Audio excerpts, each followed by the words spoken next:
South Korea is facing one of the most difficult geopolitical moments in its history. The U.S.-China competition, domestic pressures, and the possibility of deepening cooperation between China, Russia, and North Korea. All of these are threatening South Korea's security status quo.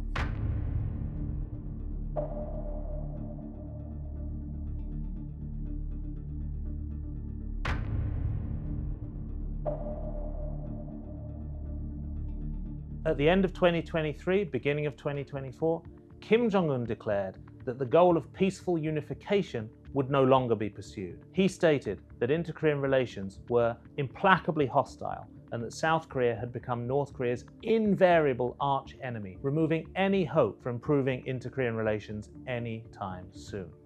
South Korea's second major issue is Russia. North Korea has been selling Russia munitions, missiles, and aging hardware for use in the war in Ukraine, and has also sent 12,000 plus troops to participate in that conflict.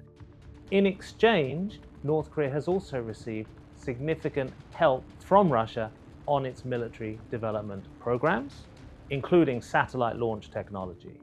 In June 2024, Vladimir Putin and Kim Jong-un signed a new treaty that included a mutual defense clause. Relations between Russia and North Korea have returned to the conditions that they were in at the end of the Cold War, where Russia is now duty-bound to assist North Korea in the event of a conflict on the Korean Peninsula that it did not start.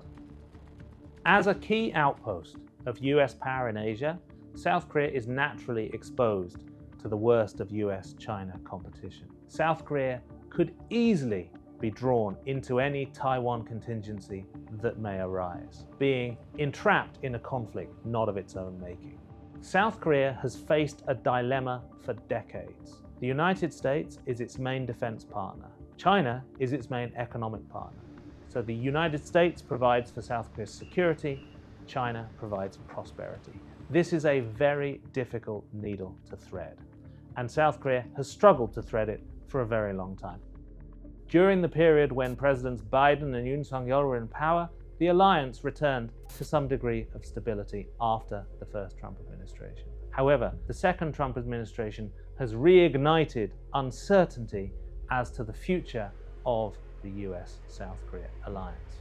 President Yoon Suk-yeol did a decent job of enhancing US-ROK relations and fostering a rapprochement with Japan. However, on the domestic front, he created a disaster. Declaring martial law in December 2024, this was a complete failure. The people rose up in protest against it, and opposition politicians were successful in basically bringing the whole enterprise down. South Korea was plunged into a period of extreme uncertainty in its domestic politics. A second, very long-standing domestic pressure is the pressure of demographic decline. The response has been to replace declining numbers of conscript military personnel with automated processes. Defense industrial growth has become a major plan and is now a significant component of South Korea's more dynamic and growing economic sectors. For each of the last 5 years, the South Korean defense budget has risen between 3.5% and 5.5% annually, reaching 12% of the annual government budget and 2.3% of GDP. Although South Korea is seeking to reduce its dependence on the United States in some areas, the assumption is that US support will continue. South Korea is one of those countries that, if it felt sufficiently abandoned by the United States, could pivot towards indigenous nuclearization, posing significant risks for non-proliferation norms. There is no silver bullet for the threats that South Korea is facing. What it has to do is pursue sensible diplomacy with robust deterrence, maintaining both sides of that balance in order to keep its position secure. It needs to have open channels of communication with both Russia and China, ideally also with North Korea, although North Korea shows no signs of allowing that to happen. This balance, coupled to robust deterrence within the context of the US-ROK alliance, but with some additional spending from South Korea and continued technological innovation in the defense space, presents the best opportunity for South Korea to navigate these choppy regional waters. These steps can help avoid escalation, maintain trust, with its allies and partners and even its foes alike, and also with the local population.